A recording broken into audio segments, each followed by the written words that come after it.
சித்துப்பகல் கிச்சனுக்கு வணக்கம் ஃப்ரெண்ட்ஸ். இன்றைக்கி நம்ம பார்க்க போகிறது ஆனியன் பக்கோடா எப்படி வீட்டிலேயே சூப்பராக வந்து பண்ணுறது அப்படின்றத பார்க்கலாம்.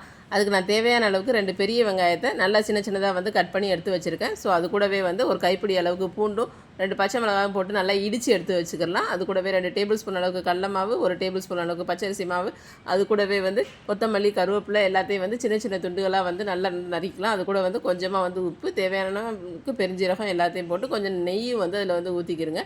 ஊற்றி நல்லா வந்து பிரட்டி எடுத்துக்கிறங்க. பக்கத்தில் வந்து வடை சட்டியில் எண்ணெயை வந்து நல்லா வந்து சூடு பண்ணி வச்சுருக்கேன். இது கூட கொஞ்சம் தண்ணியும் ஊற்றி நல்லா பரட்டினா நமக்கு வந்து நல்லா வரும். உங்களுக்கு தேவைன்னா வந்து கலர் வேணும் அப்படின்னா வந்து காஷ்மீரி சில்லி ஆட் பண்ணிக்கிறேங்க. நான் காஷ்மீரி சில்லி ஆட் பண்ணல.